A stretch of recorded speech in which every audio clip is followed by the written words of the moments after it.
Hoy pues me tocó el privilegio una vez más de estar aquí compartiendo y siendo edificado juntamente con ustedes, así que eh, creo que será de suma importancia el mensaje que traigo el día de hoy para ustedes. Y más que ser un mensaje de exhortación, es más como un recordatorio para esas veces cuando nosotros olvidamos lo que tenemos, y a veces el simple hecho de olvidar lo que tenemos o lo que somos nos hace cambiar nuestra mentalidad, y muchas veces terminamos pues haciendo malas cosas o no viviendo la vida que Cristo quiere que nosotros vivamos. Entonces, más que nada, el mensaje del día de hoy es como un recordatorio, una invitación a que recuerdes todo lo que Dios es en nuestra vida. Así que bueno, comenzamos el tema del día de hoy. Lo que traigo para ustedes le puse por nombre El tesoro de su gracia. Y me gustó mucho mientras estudiaba esta enseñanza. Me gustaba el término gracia, porque muchas de las veces nosotros lo llegamos a confundir, o bueno, no a confundir, sino más bien a definir erróneamente. Muchas veces y a lo largo de mucho tiempo se nos ha enseñado que la gracia es el regalo inmerecido de Dios para nosotros. No está mal la definición, pero no es la definición correcta, ¿sí? Muchas veces, como lo decía anteriormente, por la mentalidad que nosotros tenemos, que a veces no entendemos lo que tenemos, malinterpretamos lo que es la gracia. Y a través de esta pequeña enseñanza lo que quiero es recordarles qué es la gracia de Dios, la gracia de nuestro Padre para con nosotros. ¿Alguna vez ustedes han tenido una persona que está pasando por dificultades, y ya sea que sea un familiar cercano o lejano o un mejor amigo que te cuenta que la está pasando mal? Creo que todos hemos tenido ese amigo que dice: me las estoy viendo difíciles, o como dicen por ahí, me las estoy viendo muy negras. Tengo tal y tal problema, y muchas veces terminan con el no sé cómo le voy a hacer, ¿sí o no? Creo que no soy el único, he tenido muchos amigos que me cuentan que tienen dificultades y que tienen problemas. Y nosotros como seres humanos, y me incluyo yo porque lo he hecho muchas veces, ¿qué es lo primero que hacemos? Tratamos de consolar a la persona, le damos una palmadita en la espalda, o tratamos de alguna u otra forma, aunque nosotros también estemos batallando, tratamos de darle ¿qué? Una palabra de ánimo, tratamos de decirle: hey, todo está bien. O el típico, corríjame si estoy mal, Dios sabe por qué hace las cosas, ¿sí o no? Eh, Decimos o el típico, todo pasa por algo, ¿sí o no? Hemos dicho esa frase también. Nosotros como seres humanos, cuando esta persona viene a nosotros con problemas o que nos cuenta su situación, no espera tanto que le demos una solución, sino que ser escuchado. A veces siente que si se lo cuenta a alguien, pues no lo va a entender. Entonces viene a nosotros porque tiene confianza, o porque pues es nuestro amigo cercano, familiar cercano, etcétera. Entonces nosotros, en el deber de cumplir como buenos amigos o buenos consejeros, tratamos de darle una solución horizontal. O sea, de mí para ti. De que échale ganas, Dios sabe por qué hace las cosas, no te preocupes, a su tiempo todo se va a arreglar. Pero queremos darle una salida rápida al problema de esa persona, o si invertimos los roles, cuando nosotros le contamos a alguien sobre nuestro problema, queremos que una solución, y también que nos escuchen, obviamente. Entonces, nosotros como hijos de Dios no estamos exentos de problemas, no estamos exentos de padecer ciertas aflicciones, y no me refiero a enfermedades, en este mundo, en este sistema. ¿Por qué? Porque la misma corrupción del mundo trae sus propios afanes, trae sus propias confusiones, y muchas de las veces nosotros, por vivir en un cuerpo físico que interactúa en este sistema, tenemos esos problemas. ¿Por qué? Porque estamos viéndolo a través de nuestros sentidos sensoriales, a través de nuestras capacidades propias, y cuando vemos que nuestra capacidad no se puede, ahí es donde nosotros, en nuestra mente limitada, nos topamos con pared. Entonces, la Biblia no dice que estamos exentos de problemas. El mismo Cristo lo dijo, en el mundo vamos a tener ¿qué? Aflicciones. Pero no nada más dice, va a haber aflicciones y punto, a ver cómo le haces. Sino que dice, confíen. ¿Por qué? Porque yo he vencido al mundo. En otras palabras, en otras versiones dice, este mundo ha quedado atrás. Cristo lo dice en el sentido de que este mundo no es superior o no puede más que la vida del que te habita. La vida de quien para el cual nada es imposible. Si nosotros tenemos ese poder, que es Cristo mismo habitando en nosotros, ¿por qué nos la tenemos que ver difíciles? Esa es una pregunta que muchas veces se nos borra de la cabeza porque lo estamos viendo desde nuestra óptica limitada como seres humanos. Y como lo decía cuando estábamos cantando, se nos olvida a través de las circunstancias quién es el que nos habita, a quién le estamos dando gracias cuando nosotros cantamos o cuando alabamos a Dios. Es nuestra forma de decirle gracias Señor porque aún en medio de las circunstancias tú eres fiel y tu voluntad siempre prevalece aún a pesar de los problemas que tenga. Entonces, lo vamos a ver más adelante. Vamos a tomar como base para ir empezando la carta que el apóstol Pedro escribe, en este caso en su capítulo 1. Y si tiene Biblia, muy bien. Si no, tenemos ahí la escritura para que también nos siga. Se cuenta la historia de un teólogo, para ir empezando. Se cuenta la historia de un teólogo que un día fue invitado a una universidad muy prestigiosa de Estados Unidos, no recuerdo el nombre. Y este teólogo pues era muy estudiado, había leído muchos libros, había reconocido a diferentes autores y tenía pues su perspectiva clara. Entonces, en una de esas reuniones que tuvo ahí en el campus de esta universidad, el punto principal de su conferencia fue explicar la mentira que hay detrás de la resurrección de Cristo. Ponga mucha atención aquí. Él trataba de explicar bajo sus propios estudios y en base a su propia perspectiva, quería explicar que la resurrección de Cristo era un mito que los cristianos tenían para darle un fundamento sólido a su fe. Entonces, él decía, la resurrección no es más que un mito para que la gente siga creyendo, para que la iglesia cristiana siga teniendo adeptos y para que se haga la imagen, según sus palabras, de que Dios es un Dios todopoderoso, que ni siquiera la muerte lo puede detener. Ese era el punto principal de su plática. Entonces, mientras él estaba explicando, un hombre mayor de edad que estaba sentado hasta atrás se para y empieza a masticar una manzana. Y está comiendo la manzana mientras el hombre sigue explicando y el señor anciano se espera a que termine de hablar este hombre antes de dar su punto. Entonces, cuando este anciano se para, pues el teólogo lo ve y le dice, sí, ¿usted tiene una pregunta?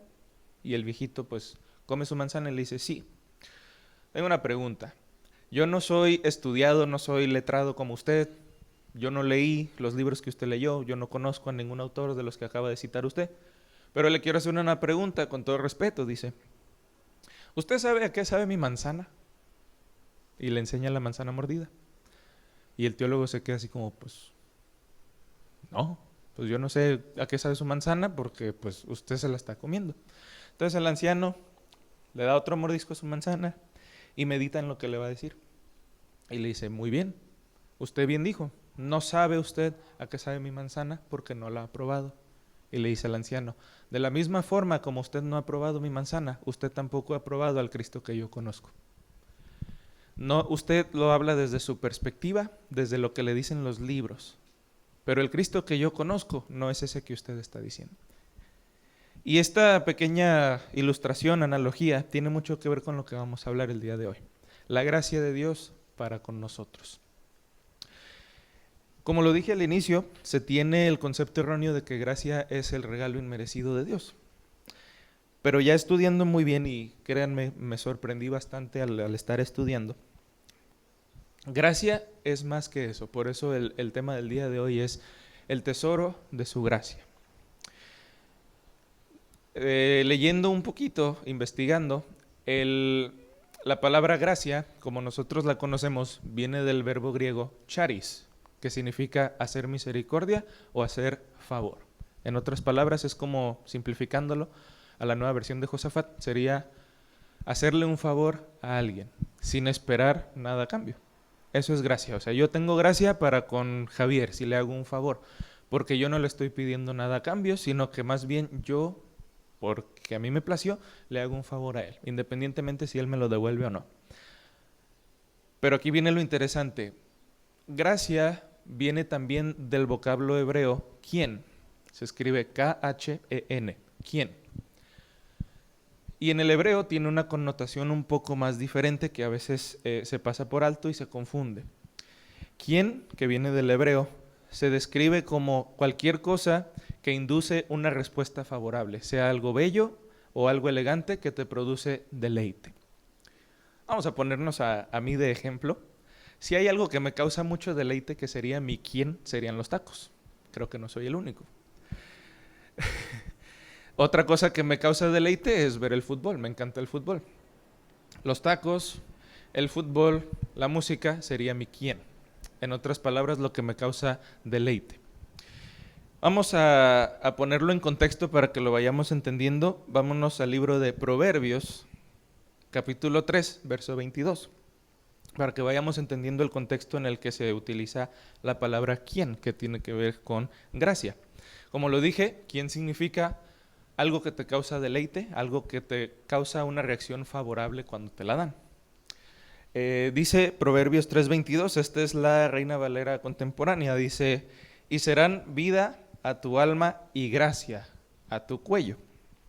Está hablando aquí el rey Salomón, dice, serán vida a tu alma y gracia a tu cuello. En otras palabras, te vas a ver bien, te vas a sentir bien con lo que traes. Si a mí me dan, por un decir, una chamarra que es Gucci, no estoy haciendo comercial, me voy a sentir bien, una, porque sé el prestigio de la marca, dos, porque me miro en el espejo y me veo bien, porque esa chamarra era algo que yo quería. Esa chamarra vendría a ser mi quién, algo que me causa placer o deleite cuando lo traigo o cuando lo uso. Entonces, el rey Salomón dice, serán vida a tu alma, hablando las palabras de Dios, serán vida a tu alma y gracia a tu cuello. En otras palabras, adornarán tu cuello de bien, como si trajeras un collar, hablando las mujeres. Entonces, gracia lo podemos traducir como algo que nos causa deleite o nos causa una respuesta favorable. ¿Y cómo lo podemos aplicar a nuestra vida? La gracia de Dios, como lo dije al inicio, no tiene que ver con qué hicimos nosotros. Lo dice el pastor muchas veces, no es por nuestros méritos.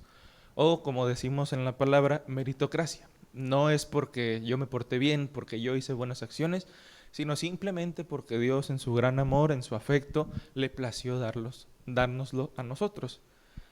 Entonces, ahí muchas de las veces llega la confusión de que es el favor inmerecido. ¿Y dónde está el error ahí? No es un favor inmerecido.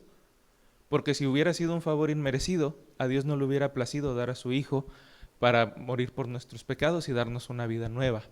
No se hubiera molestado en hacer todo el proceso de la regeneración y que nos haya hecho uno en Él. ¿Sí vemos la diferencia? La diferencia está en cómo nosotros percibimos qué es la gracia. No es un favor inmerecido. Es un regalo simplemente que Dios nos dio. No es inmerecido porque la Biblia dice que nosotros estamos sentados juntamente con Él en lugares celestiales. Entonces, no nos vemos como esclavos o como siervos inmerecedores, sino como hijos que tenemos pleno disfrute de lo que Él nos ha dado. ¿Cuántos dicen amén? Entonces, como dice Salomón en Proverbios, dice, se compara la sabiduría de Dios, como un adorno, ¿quién? O sea, un adorno que causa deleite. Asimismo es la gracia para con nosotros.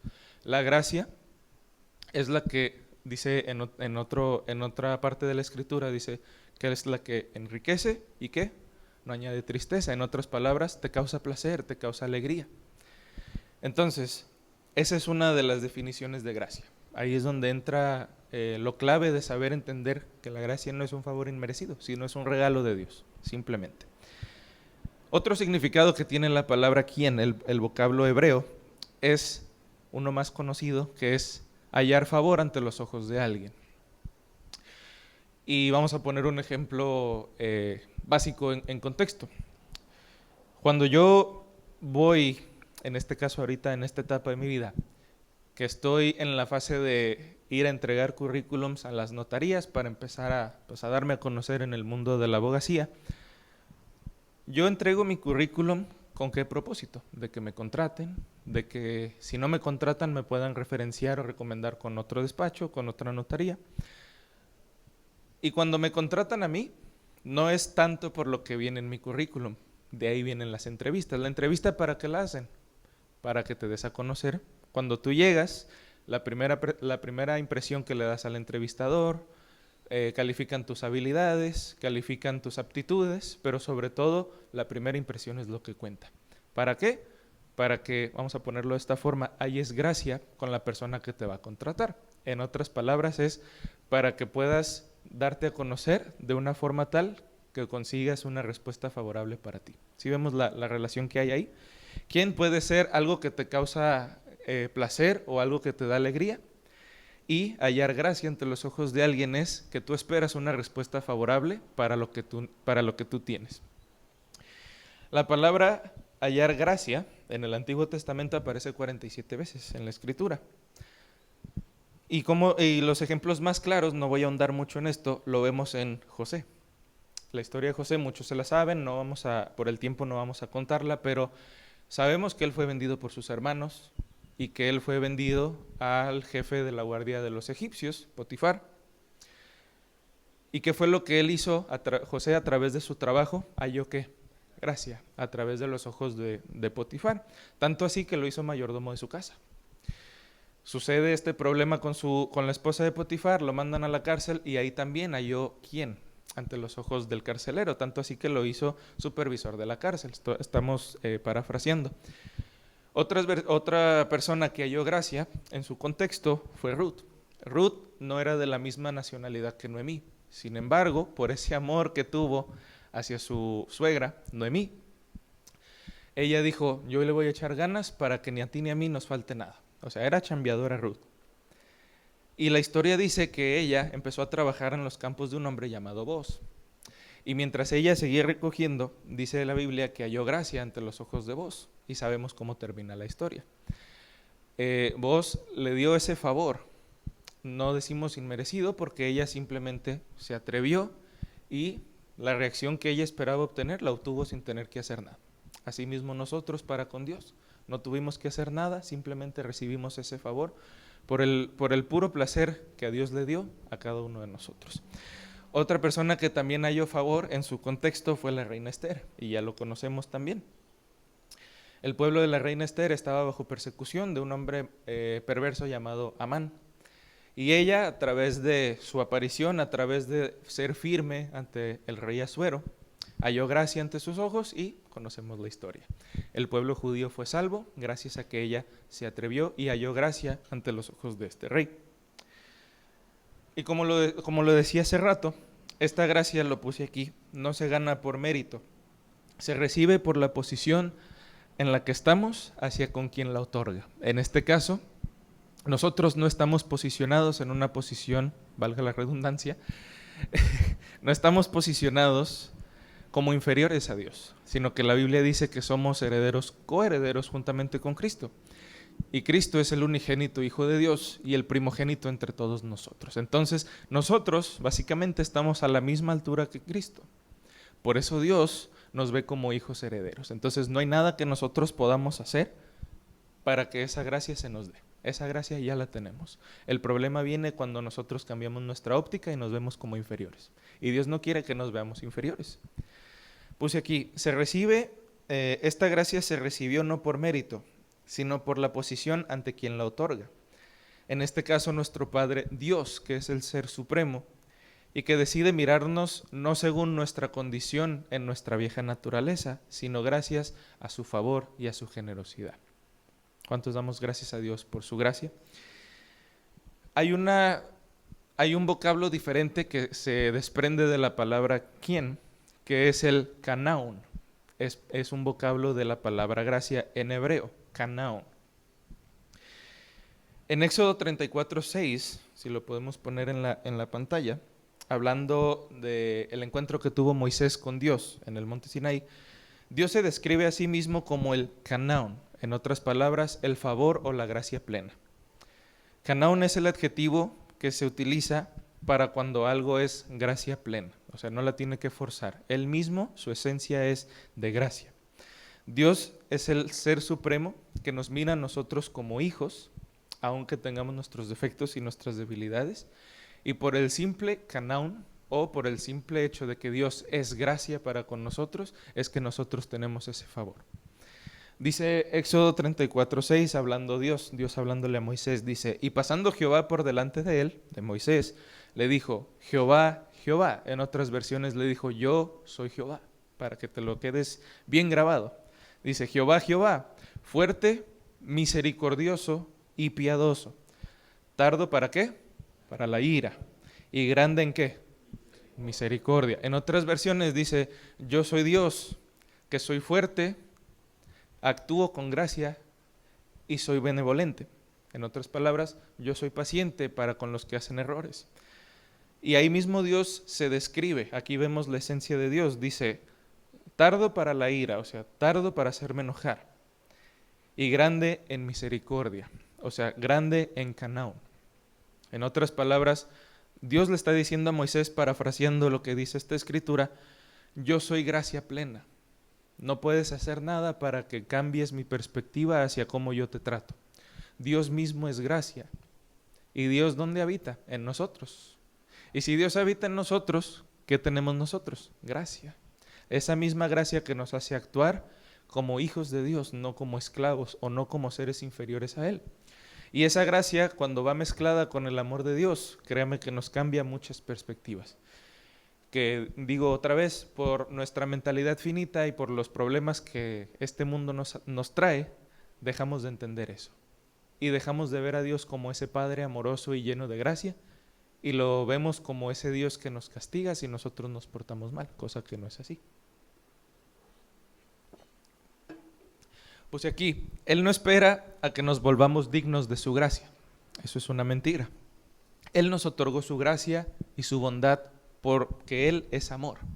Si Dios no fuera amor, no nos diera esa gracia con la que ahora nosotros habitamos y nos guiamos en nuestras acciones. El Salmo 103, capítulo 103, verso 8, dice, el Señor es compasivo. ¿Y qué más?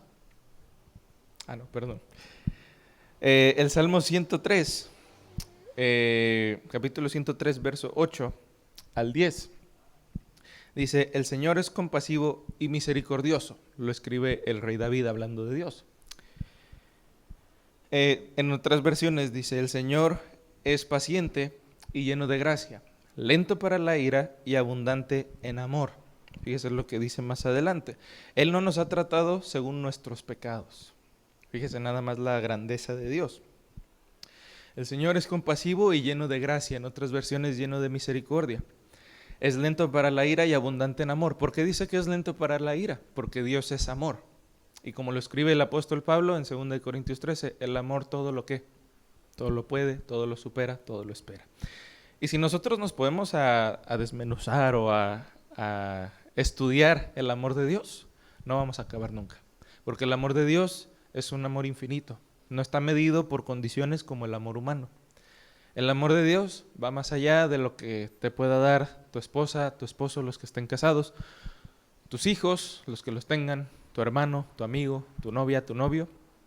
Va más allá de lo que nosotros podemos percibir como amor, porque nuestro amor está condicionado, es un amor físico, es un amor que se necesita ver para creer. Pero el amor de Dios no es un amor que tienes que ver para creer, sino es un amor grande, un amor que lleva gracia. Y como lo dijimos, gracia es simplemente la bondad de Dios expresada en favor. Así de sencillo. Esta es la supremacía de la gracia. ¿A qué me refiero con la supremacía de la gracia? Que la gracia tiene que estar por encima de todo lo que Dios es en nosotros. La gracia es vamos a ponerlo de esta forma. La gracia es el permiso que Dios nos da para que nosotros podamos actuar guiados en su voluntad. Así de sencillo. Cuando nosotros entendemos lo que es la gracia de Dios, podemos actuar con libertad. Cuando nosotros entendemos esa gracia, podemos vivir en la libertad a la cual Dios nos ha llamado. Dios no quiere que estemos pidiendo permiso a cada rato. Dios sabe nuestras necesidades, Dios sabe qué son nuestros afanes, Dios sabe qué es lo que nosotros muchas veces necesitamos. Dice la palabra, aún antes de que tú se lo pidas, Él ya lo conoce. Esta es la supremacía de la esencia de Dios, que Él es gracia pura. Su gracia es lo que lo lleva a amarnos sin fin, aun a pesar de cómo nosotros le respondamos. Muchas de las veces, vamos a ser honestos, nosotros que somos entendidos en esto, muchas veces nosotros sabemos que Dios es amor, sabemos todo lo que Dios nos ha dado, sabemos que Él nos ha suplido, nos ha bendecido con toda bendición espiritual, y muchas de las veces no devolvemos o no actuamos como Dios quiere que actúe. Siempre tiene que ser el yo primero y Dios después. O tiene que ser el yo ayudado por Dios. Cuando sabemos que nosotros actuamos en comunión, Él en nosotros y nosotros en Él. La gracia básicamente es Cristo mismo en nosotros, como lo veíamos anteriormente. El canaún de todo es Dios. La esencia de Dios es gracia. Porque la Biblia misma lo describe, que Él es tardo para la ira y grande en misericordia. Entonces nosotros no podemos quitar la gracia de Dios o decir Dios te da la gracia. No, Dios es gracia. Y Dios habitando en nosotros lo cambia completamente. La gracia es una persona, como lo dijimos, que es Cristo en nosotros. Si nosotros nos vamos un poquito al Nuevo Testamento, en el libro de Juan, capítulo 1, verso 1, nos lo sabemos, que dice que el verbo habitó entre nosotros y el verbo ¿quién era? Dios. En otras palabras, la gracia, dice otras versiones, el verbo, la palabra de Dios. Esa misma palabra, esa misma esencia que Dios era, que es gracia, se hizo carne en el cuerpo físico de Jesucristo cuando estuvo en esta tierra. Y Primera de Pedro es una carta que el apóstol Pedro escribe a todos los que estaban desperdigados por las tierras de Capadocia, Galacia, Éfeso, todos esos que estaban batallando con tribulaciones o con conflictos. Y aquí es donde entra con lo que hablábamos al inicio. Nosotros como hijos de Dios no estamos exentos a que no nos pase nada. Sí, vivimos en este mundo, no somos de este mundo, pero los problemas ahí van a estar. No creo que ninguno de los que estemos aquí reunidos pueda decir yo no tengo problemas.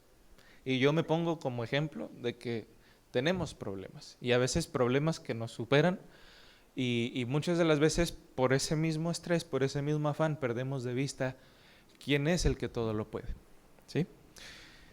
Pedro le escribe su primera carta a los creyentes que eran esparcidos y perseguidos en las regiones de Capadocia y Éfeso, lo que hoy es Turquía. Y les recuerda en 1 de Pedro capítulo 1, verso 3, que hemos sido renacidos, hemos sido transformados a una esperanza viva. Vamos a ver lo que dice 1 de Pedro 1, 3. Dice el apóstol Pedro en su carta, dice, bendito sea el Dios y Padre de nuestro Señor Jesucristo, que por su gran misericordia, cambiemos misericordia por gracia, porque Él mismo es gracia, dice que por su grande gracia y mediante la resurrección de Jesucristo, su Hijo, nos ha hecho nacer de nuevo a una ¿qué? Esperanza viva. Ahí les está diciendo, ¿hay problemas? Sí. ¿Hay tribulaciones? Sí. Pero no olviden la esperanza que viven ustedes, esa esperanza a la que Cristo los ha llamado. ¿Y cómo definimos esperanza? No me responda, pero para usted, ¿qué es esperanza? ¿Qué entendemos nosotros por esperanza? Es algo que nosotros esperamos. Ahí mismo lo dice en su palabra. Y esperanza no es algo que, espero que pase y si no pasa está bien. Sino que la esperanza es ese deseo, esa creencia que lo que tú quieres o lo que tú deseas va a pasar. Eso es la esperanza. La esperanza a la que el apóstol Pedro le llama a los que estaban en aflicción durante ese tiempo no era un deseo vago, o sea, no era, lo creo que va a pasar y si no pasa está bien, no. La esperanza viva a la que el apóstol Pedro los llama es esa seguridad de que Cristo habitaba en ellos. Era una forma de decirles, hey, ánimo. El mundo va a venir con sus problemas, el mundo va a venir con sus afanes, con sus desilusiones, pero descuiden, como lo dijo Cristo anteriormente, yo he vencido al mundo. Confíen en eso, que eso sea su esperanza, esa esperanza a la que han sido llamados, como dice 1 de Pedro 1:3. Y aquí es donde vemos la gracia de Dios manifestada.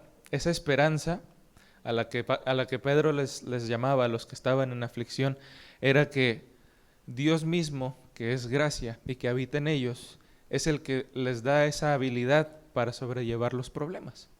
Porque para Dios no hay nada imposible y lo cantamos muchas veces. ¿Cuándo se nos hace imposible? Cuando nosotros dejamos a Dios de lado. Cuando nosotros decimos, porque yo puedo en mis fuerzas, porque yo puedo en mis habilidades, y ahí es donde estamos cometiendo un error. Estamos dejando de lado lo que Dios es en nuestra vida y ahí ya es un error muy grave. Vivir por gracia es permitir que la vida de Cristo sea la que se exprese a través de ti. ¿Por qué? Porque como lo dije al inicio, la gracia es ese permiso que Dios nos da para que nosotros podamos actuar y disfrutar de esa plenitud. Porque cuando nosotros entendemos que Cristo es nuestra plenitud, podemos vivir libres, podemos vivir lejos de esas ataduras que se nos forman en la mente. Y es aquí donde el Espíritu, guiado por la voluntad de Dios, puede alinear a nuestra alma, que muchas veces es terca. Y si el alma se alinea, el cuerpo va a seguir. El cuerpo simplemente es la marioneta con cuerdas. Quien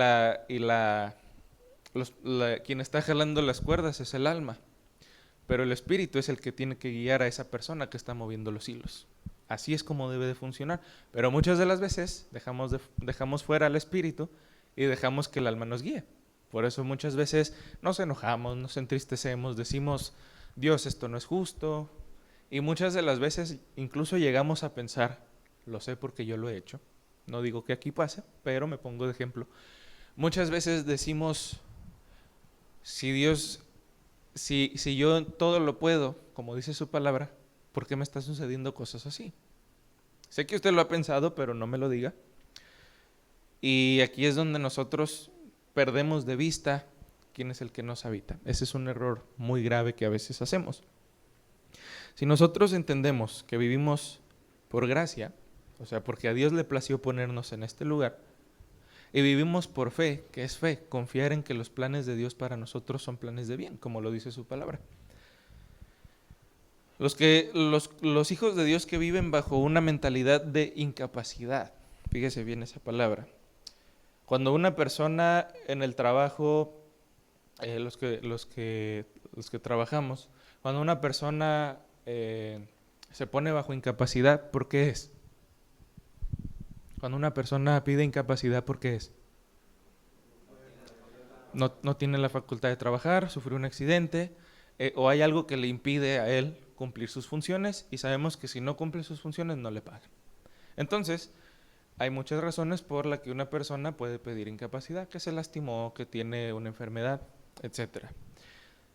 Nosotros, cuando tenemos esta mentalidad de ser incapaces, es como si nosotros estamos en el trabajo, pongamos a Dios como nuestro jefe, y decimos, Dios, no puedo hacer esto. ¿Por qué? Preguntaría Dios. Es que no puedo.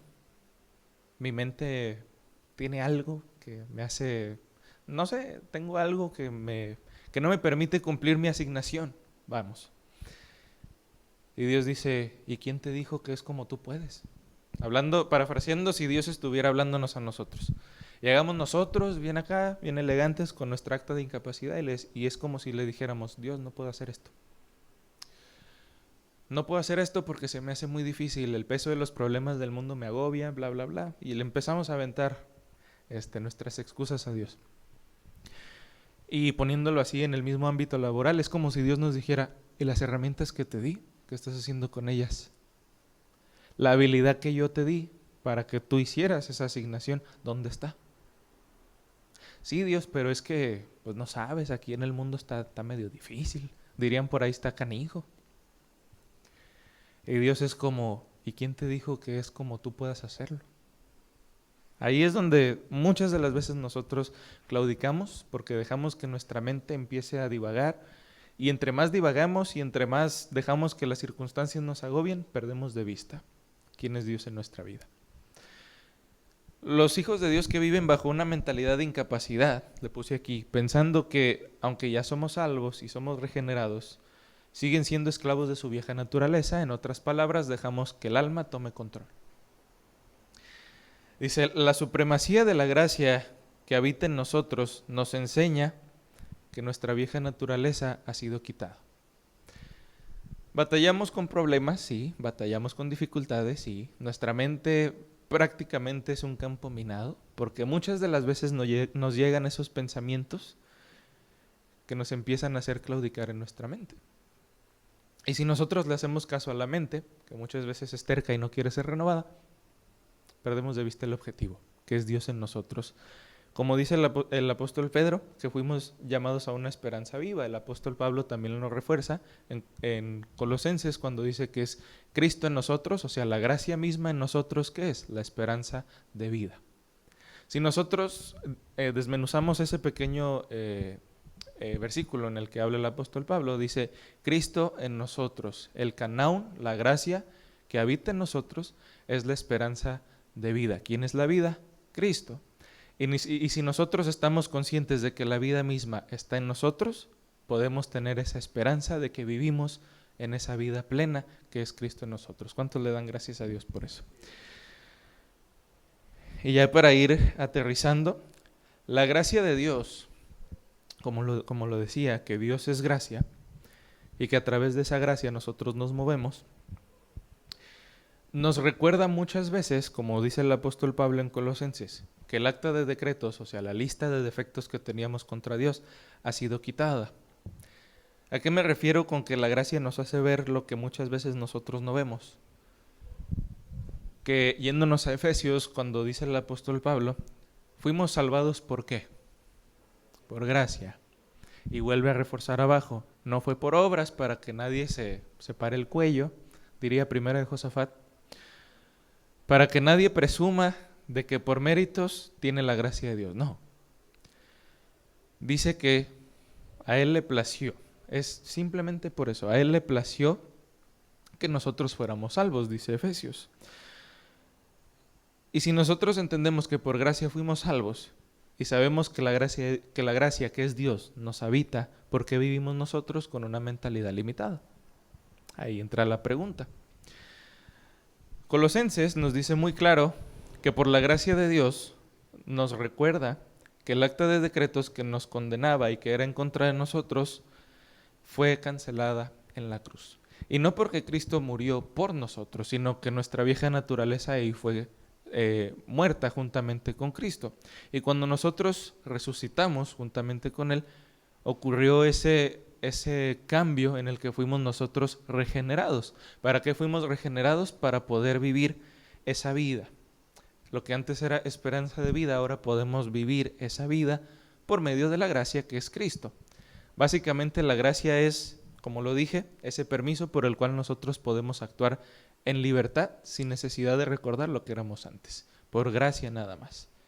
Creo que nosotros al entender eso, más que nada tenemos que darle gracias a Dios por lo bueno que Él es. Antes, bajo el régimen de la ley decía, tienes una deuda. Y si no puedes pagar, mueres. Porque la paga del pecado es ¿qué? Muerte. Si tú en una institución financiera debes dinero y te atrasas, y te atrasas, y te atrasas, más allá del plan moratorio que tienes, la empresa como tal, la institución financiera, tiene una base para emprender acción legal. Si tú no pagas y te vas demorando, dice la ley que no puede ser enviado a la cárcel por penas que son civiles, penales sí. ¿Qué sucede cuando no pagas? Te llegan los intereses, te llega más alta la cuenta o te vas a buró de crédito en el peor de los casos. Esto es más o menos lo que la ley decía anteriormente. Estás en deuda y si no puedes pagar, ¿qué? Te mueres.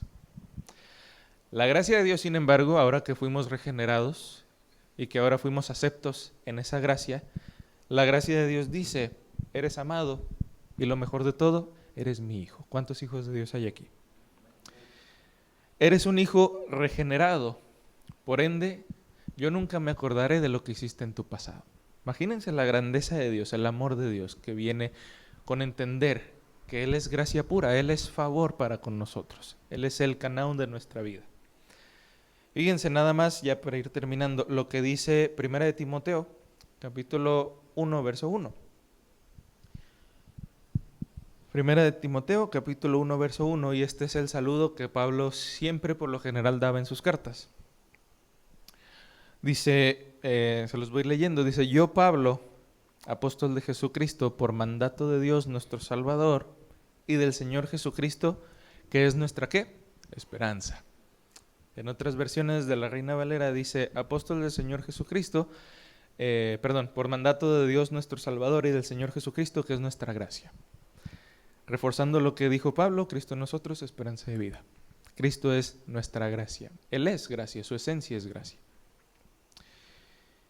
Fíjense nada más. Negar el sufrimiento en nuestras vidas, o sea, decir que no estamos sufriendo o padeciendo problemas en este mundo, es una mentira. Sufrir es inevitable para los hijos de Dios. Vamos a tener problemas porque este mundo está corrompido y lentamente va decayendo cada vez más. Es inevitable para los que hemos creído, pero sabemos que por su gracia todas las cosas son posibles. Nos sabemos de memoria Filipenses 4:13, que dice: todo lo puedo en Cristo que me fortalece. Pero no es yo puedo hacer todas las cosas porque Cristo me da la fuerza, no.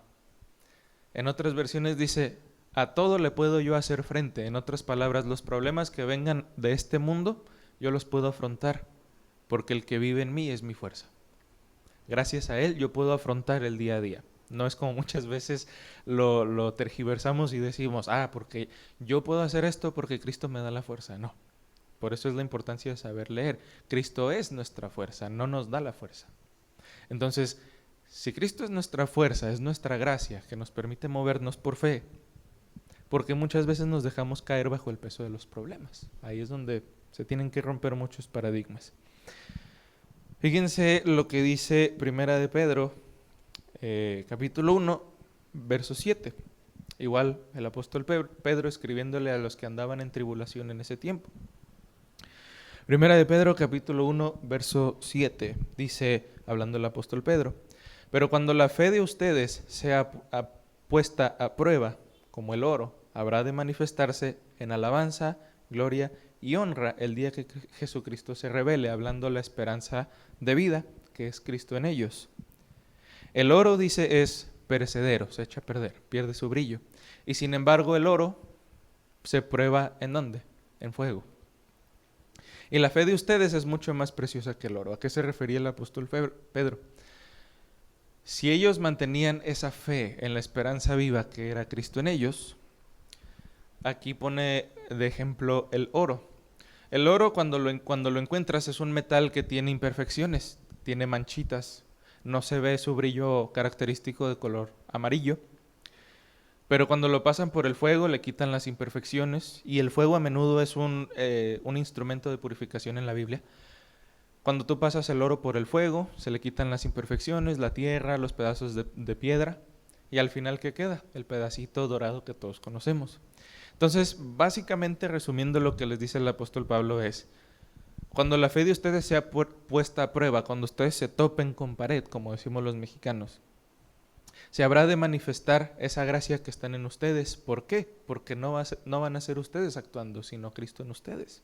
Es las palabras que le da el apóstol Pedro a los que estaban padeciendo problemas. Dice, el oro es perecedero, o sea, pierde su brillo, se echa a perder o se oxida. Dice, sin embargo, se prueba en el fuego. Y la fe de ustedes, fíjense, es mucho más preciosa que el oro. O sea, si ustedes tienen esa fe en el que les habita, a todo le van a hacer frente, porque no va a ser en sus capacidades, sino va a ser Cristo en ustedes. Entonces, con esto cierro. Pablo muchas veces decía en sus cartas que batallaba con un aguijón. La Biblia no expresa específicamente qué era ese aguijón, pero lo podemos poner como los defectos o los problemas físicos o mentales o de su naturaleza con los que batallaba. Pero muchas de las veces, y me atrevo a decir que así lo pensaba el apóstol Pablo, cuando sabía que ese aguijón venía de nuevo y lo estaba ahí picando, recordándole que él no era perfecto, Pablo tenía algo muy en claro y decía, bástate mi ¿qué? Mi gracia. O sea, no importa nada, no importa que tengas esos defectos en ti, esos defectos son inherentes de tu naturaleza vieja, como eres tú. Tú estás en este mundo, estás en este cuerpo perecedero. Pero Pablo tenía muy en claro cuando Cristo le dijo, bástate mi gracia. Y él lo escribió en sus cartas. Todo lo que sabemos que padeció el apóstol Pablo, sabemos todo eso, pero él sabía que lo único que tenía que bastarle a él en su vida era la gracia de Dios, porque su gracia en él era lo que le permitía hacer lo que él hacía. Por eso es que él predicaba con denuedo, por eso es que él iba y se encargaba de ver cómo estaban las iglesias que él había fundado. Entonces, lo dejo como aplicación. La gracia de Dios es imposible que la entendamos, porque no funciona en nuestro tiempo, no funciona en nuestro cronos, funciona en el tiempo de Dios. Y sabemos que Dios cumple su palabra, su voluntad, con o sin nosotros. Así que nos sentimos especiales no porque no hay nadie más que pueda hacer lo que nosotros hacemos, sino nos debemos de sentir honrados, porque a través de esa gracia que nos habita es que nosotros tenemos ese deber que tomamos con gozo de poder cumplir nuestra asignación. Entonces, entender qué es esa gracia nos borra muchos paradigmas mentales que tenemos. Nuestra nueva identidad está basada en lo que Cristo dice, no en lo que las demás dicen. Nuestra identidad está basada en Dios, que es gracia pura. Él es favor para con nosotros. Y si tenemos esa gracia, podemos hallar gracia para con las personas. ¿Gracia para qué? Para poder explicarles que hay un Dios que tiene las respuestas que ellos están buscando. Amén. Entonces, bueno, pues por esto sería todo. Espero que hayamos aprendido juntos y que, al igual que yo con ustedes también hayan sido edificados con esta palabra que Dios puso en mí.